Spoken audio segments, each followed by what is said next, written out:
Par rapport à ça, moi j'ai créé un petit plan d'action, que j'ai appelé, DevBack. Hem, Vu l'heure, je vais vous en parler rapidement.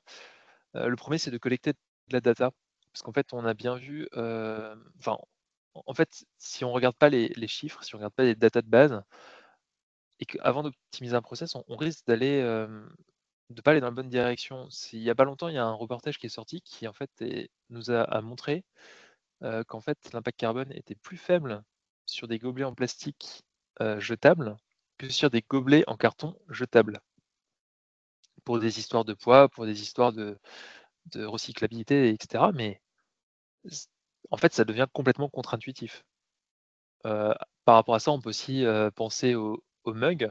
En fait, on s'offre tous des mugs, mais en fait, moi des mugs, j'en ai plus que des assiettes, chez moi et en fait, enfin, j'utilise qu'un seul mug pour boire mon café le matin, quoi. Une fois qu'on a ces données-là, on peut rentrer dans une phase d'éco-conception.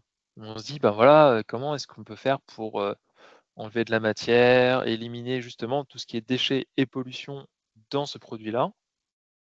Pour justement, en tirer le maximum d'un point de vue écologique et d'un point de vue, circularité.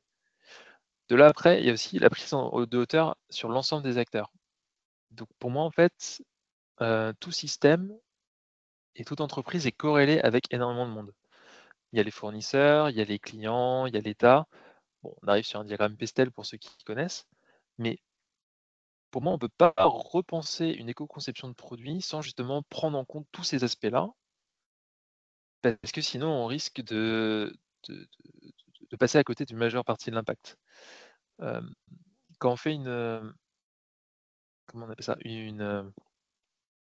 Un J'en oublie le terme. Quand on fait une étude carbone sur son entreprise, il y a ce qu'on appelle le scope 1, le scope 2, le scope 3 et en fait le scope 1 et le 2, c'est vraiment l'entreprise en tant que telle. Donc on peut prendre un cube qu'on va appeler entreprise et en fait on va regarder que ce qui se passe à l'intérieur. Le scope 3, c'est en prenant justement l'ensemble des fournisseurs et c'est là que c'est hyper intéressant parce qu'en fait, c'est vraiment dans ce scope 3 là qu'on va avoir la majorité des impacts. Et pour revenir sur le lien avec l'entreprise et le lean, dans le lean manufacturing, il y a une des règles qui dit comme quoi il faut qu'on aille auditer les fournisseurs pour justement les aider à devenir meilleurs et en fait, là, on est clairement là-dedans.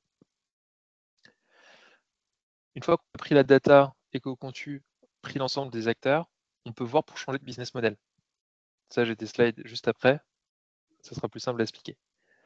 Et le tout dans une amélioration continue pour justement se dire: «Bah, voilà, là, on a notre version 1 plus ou moins en économie circulaire. On va la repasser à la moulinette de la data pour voir comment est-ce qu'on peut éco-concevoir, voir comment on peut aider les acteurs externes pour justement arriver sur quelque chose de beaucoup plus durable.»